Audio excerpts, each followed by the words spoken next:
Hey folks, Kevin here. Well, it's August 16th, 2023, and I got a question looking for some help with root suckers from oak trees, or at least I believe they're oak trees. So the question that I got was, geez, I have a acorn tree, which I'm presuming is an oak tree, and at the base of the acorn tree are root suckers coming up. That's what it sounds like from the question. And how do they go about transplanting them? So I thought what I'd do is just go over a couple of basic ideas that I do have, and I'll show you what I have transplanted in the past and what has been pretty successful. Now I've got an excavator, so that makes things much easier for the larger the trees and all. So the first thing I will say is that your white oaks, that group of oak trees, have smooth, more round, lobate margins on them of the leaf, whereas the red oaks have more pointy or come to sharp points. So here's an example of a red oak right here. And there's big differences in the different types of acorns that they produce as well. So this is a beautiful oak tree here. You can see the bark on it right here. And a little beech tree here. A cherry tree right here. And at the base, and here's a blueberry bush, a high bush blueberry bush that grew up when it wasn't so shady here. This is a bur oak tree right here, and if you follow the root down, you could say, follow the trunk down, you could think that, geez, it could be right over a root, but it didn't come from, it isn't a root sucker because this is a cherry tree. Here's another red oak right here, intermixed, and when I look at the base of these red oaks, I really don't see any evidence of root suckers here. I'm just trying to sort out. So we got blueberry bushes, we got this small oak, and I'll bet that that's from a seed. This one is. I doubt very much that it's a root sucker, and when I buy a seed I mean the acorns. So in a couple of minutes I'll drive up to a location where we transplanted a tree early this summer. And so the first thing I'd say is avoid transplanting trees or bushes that are bare root, that you're digging up or you're digging up with soil anytime other than when they're dormant. The dormant means when the leaves have fallen off, or in an oak tree they might have just turned brown and all. So here we are. There's a maple tree here, a cherry here, a maple, and another maple, and there's two oak trees coming right up. But let's say that this was an oak tree, this cherry was an oak tree. It might look like this was a root sucker coming up right here. But chances are it isn't, because it didn't come from that tree. Just another red oak here. And here's one here, and this one I'm going to transplant probably this fall, because they're just too close. And I'll use the excavator, but right here was another oak tree, and I'll show you that tree in a couple of minutes. But it was about this time last year, well, no, it was earlier than this. It was in July, a really wrong time to transplant a tree. But I have a lot, and it's larger than this one here. And I'll show you that tree. Not a lot larger, but it is larger. But it was right out here next to the roadway, and I was bringing trees and brush in the large grapple of the track loader, so it would wipe into things. For example, this is a rub spot here from when a tree banged up against it. This is another rub spot here. The bark was damaged. Here's another spot. So when I'm working in these areas, I'm mindful of how wide the access road actually is. And if I can, I'll try and transplant that tree. So now back to the tree that I'm going to show you in a couple of minutes. That was right here, right alongside the roadway, and getting damaged every time I went by it. And it is damaged. But last July or early August, I reached down with one scoop. I dug down probably 2.5 feet down into the soil over there, and I set it right here. This is the spot that I put it in. So a thing about oak trees, especially white oak trees, they have a taproot that goes down. So when you see someone digging out a maple tree with the same diameter of the trunk, or digging out an oak tree, the root ball will be larger in a maple tree, meaning more lateral roots going out to the side, because that's how it braces itself with high winds and snow loads and all of those sorts of things. Where a oak tree has a taproot, meaning a single, there's more than a single, but one main root that goes down. Now right down here it's sandy, but on the rest of our property it's all bony rock. So it may go down a ways, turn a little bit, then try to go down further. It knows which way down is as it's growing. Now, a white oak has fewer lateral branches than a red oak. A red oak has many more lateral branches, which requires a bit wider of a bucket if you're digging it out. You want more wide girth to it. So this is an example. This spot here is where I dug it out this summer, and I posted a video about it and putting the marginal plants around pond 7. And I think it was within a day or so. I'm just going to slow it up here. Within a day or so that I actually transplanted this tree. And I'll show you the tree now. Now this summer has been very bizarre. We're getting a lot more rain than we usually get. Sorry about the camera noise here. So now you know where we are. There's the little dam the beaver keep building up. So we're going up to pond 7 now.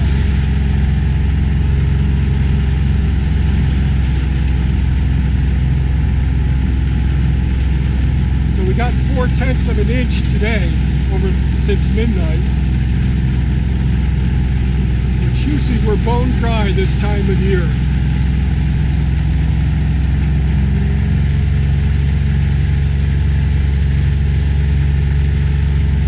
So this area I just cleaned up. Before I show you the other tree, I'm going to stop here for a minute, because this is interesting. Put my brake on. Okay, this looks like root suckers, doesn't it? Here's some oak trees right here. Some red oak trees right here, a bunch of them. Look at this, coming right out of here, and they all appear to be in a line right there. That must be a root coming out from this oak tree. Wait a minute. Look at that bark. It doesn't look like any oak tree I know. Oops. It's a maple tree. So that was rather dramatic, but I just wanted to make the point that the acorns, all of the wildlife, you know, certainly the deer, the squirrels, the chipmunks, other rodents as well, will deposit those acorns every place. So just because you have a bunch of new trees shooting up at the base of a tree, it could very much look like it's a root sucker. Now, I haven't ever seen evidence of a root sucker in oak trees. I'm sure that they exist, but I just haven't seen those. So here we are. This is an oak tree right here. Another oak tree here. There's a maple tree coming up at the base of it. Here's another oak tree here. This is a maple. This is a maple. Here's 2 oak trees here. And no root suckers coming up from these. This is a blueberry bush right here, coming up next to this one. This is another oak tree. No suckers coming up from this one. Another blueberry bush here. And another oak tree here. Oh, I'm sorry, this is a maple. Sorry about that. So I guess one of the points I just want to share with you is it can something that appears to be a root sucker, in other words, a root sending up a new shoot, isn't necessarily a root sucker. It could be, especially with acorns, mammals coming along and planting those, actually storing them for themselves for when times are tough. Oh, here we go. This is I just noticed this. So we got a really nice oak tree right here. Beautiful oak tree. This is by Pond 7. And we could see all around the base here, oak trees.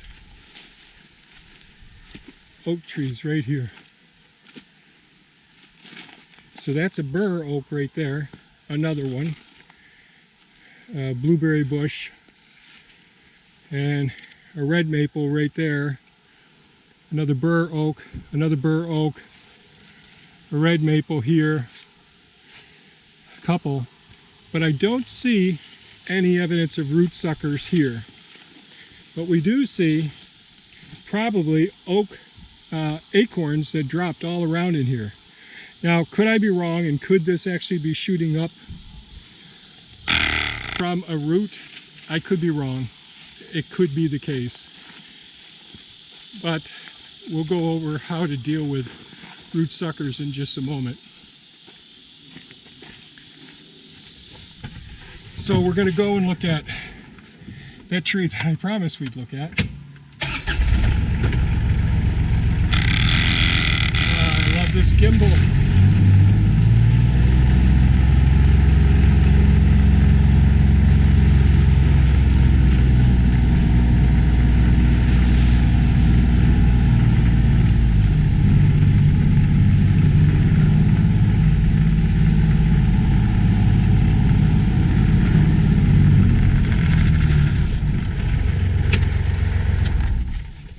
So this summer I planted around here. What do we have here? This is so this is Pond 7 with a marginal zone around it. Water's down right now.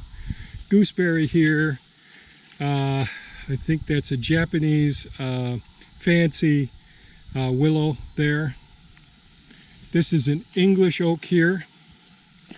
Another fancy pussy willow. Another gooseberry here, and what else do we have here? That's pretty much all gooseberry. But this is a tree that I talked about. This is one of the red oaks that I transplanted.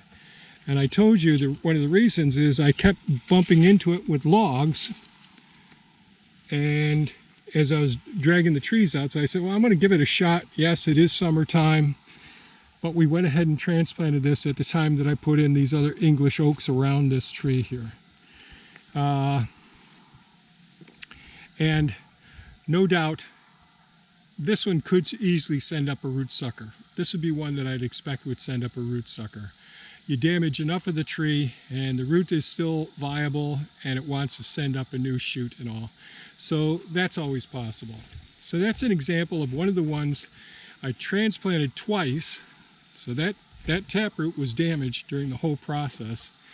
But I used a large excavator with a big 3-foot bucket on it to dig out a lot of the soil. So I knew that I would damage that taproot when I first removed it from down by the canal. I transplanted it just a few feet away and let it go a full season, went through the winter. And then this summer, I saw it had leafed out, and I said, well, I better get it up here before too long. These are a little bit slow to leaf out and slow to drop their leaves. And so I brought it up here as soon as I got some of the mounds of dirt out of this area. So we'll look at one more oak, and then we'll go and take a look at some true root suckers. Actually, I'll show you a root sucker in just a minute.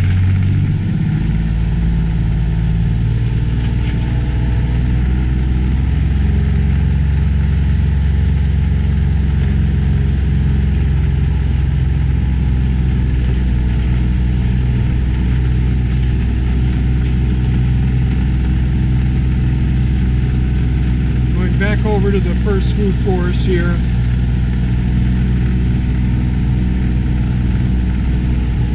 These are oak trees right here in front of us. I don't see any root suckers around them.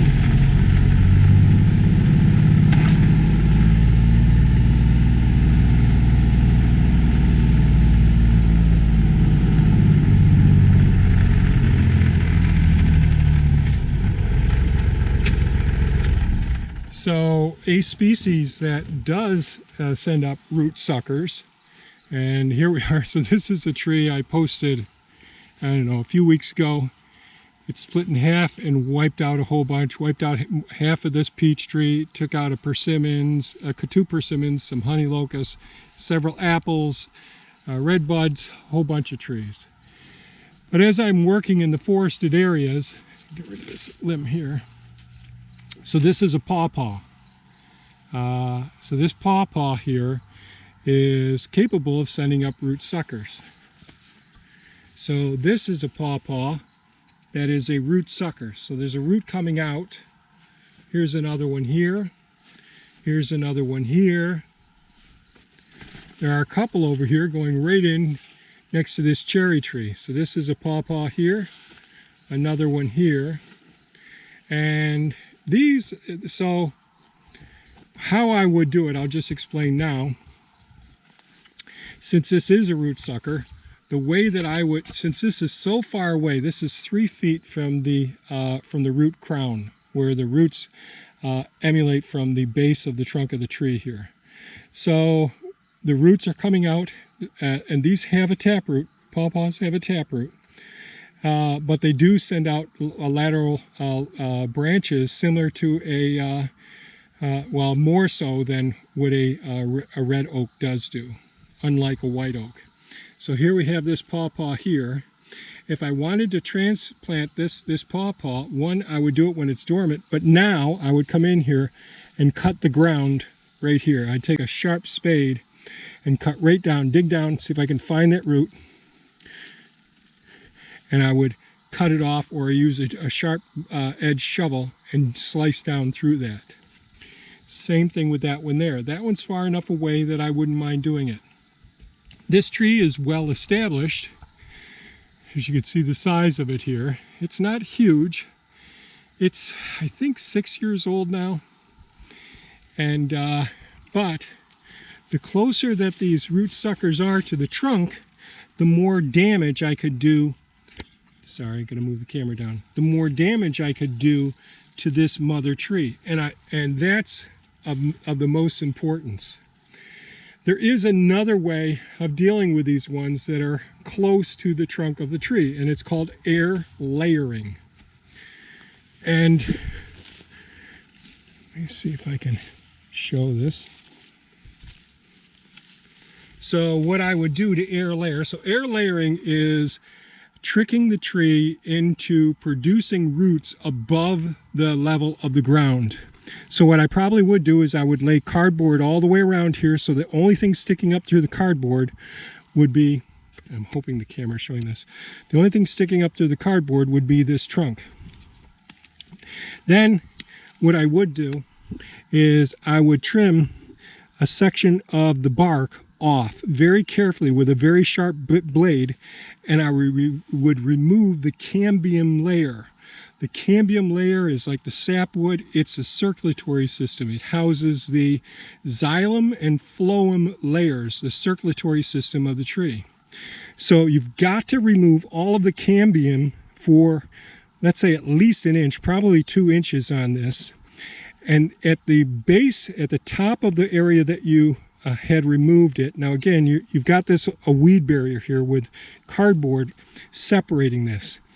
Then what you could do, what most people do with air layering, is they use plastic or aluminum foil, and they take a very moist medium like a potting soil or peat moss, make sure it's nice and not wet but very moist, and encompass the whole area that you had just removed the bark from and from above it. And there are stem cells, pluripotent stem cells that can change and start producing roots right there. And I don't know how quickly a pawpaw will send out roots, but I'd probably leave it there until, you know, the ground starts to freeze, and then cut it off below here, leaving the soil that's wrapped in aluminum foil or in saran wrap, something like that, to allow the roots to come out into it. Now, could you put a rooting hormone on there? You could. That would help out as well. So otherwise, if the root sucker is far enough away from the trunk, I would leave it in the ground for a while and just chop off the root where as it gets close to it, because as that root leaves, so the root that comes out from this tree, it's going to be a larger caliper close to the base of the tree and get smaller and smaller as it goes away. So I would cut the root maybe 6 inches from the trunk of the tree and just leave it. You might put something in between it, put a piece of cardboard down in there so that it doesn't reattach, but that will not allow the root to go back and feed the trunk of the tree. It will just feed the sucker that came up from that root. And then you can wait until the tree is dormant, either in the fall or in the spring. And I do it here in the fall. Dig that up and put it in the location that you want it to be in, and protect it with an appropriate cage around it as well. So I'm hoping that makes sense. And I can see, so I also mentioned that persimmons do the same thing. So here's a persimmons right here, and here is the mother of the persimmons right here. But we'll show you another example of a persimmons in a minute.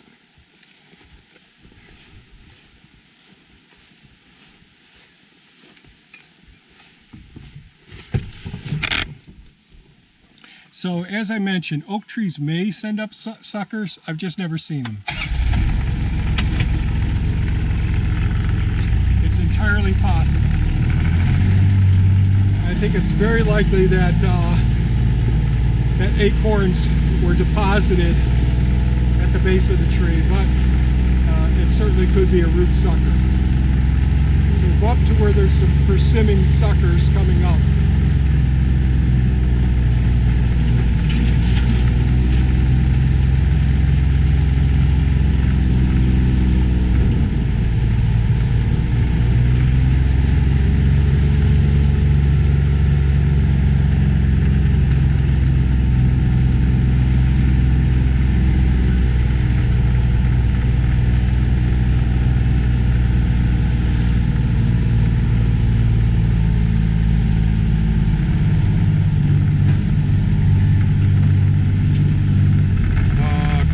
I lost another main branch off a apple tree over there.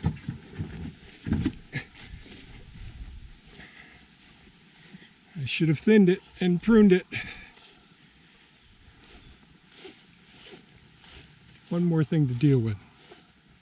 Well, we aren't here to talk about that. Let's talk about the persimmons. So in amongst these apples and pears and all here in the nut trees, we have this beautiful persimmons tree, and this is the one that in the videos you see me harvest them. These are astringent, so these fruit will make your mouth pucker if you grab this too early in the season. But this is the mother tree here, and you can see here's some, I think these are root suckers down here.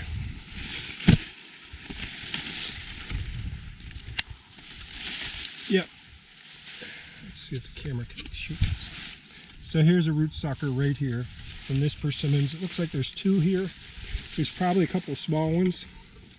Here's another root sucker here that's fallen over. Still viable right here. And this root runs right down in this direction. Here's another. Now this is a honey locust here, a thornless honey locust. So this is coming from that persimmons tree right here. And this root keeps coming down here. And here are some more root suckers coming from here. So here I could slice this root right here. Sorry, move the camera. Slice the root right here and wait until this goes dormant, or wait until spring. I'd probably prune all of these back, remove all their lateral branches, and just leave a few leaves on them when it's time to transplant them. But that's a persimmons here. And then over here, I didn't mow around these because the deer were grabbing them. And this is really just one persimmons here, but or two. The deer have been topping those. So with this one, I'd cut it off right here, cut it off right here, and cut it off right here. So just using a good sharp spade, or you could dig down, find the root, and use a saw to cut through them. Take out a chunk of the root so that they are somewhat separated, and I do it right here as well. So, and I probably will if I can get myself enough time to take care of things. But there's always things like the apple tree over there. And this video is getting too long, and I've done updates on the other oak trees that I've transplanted.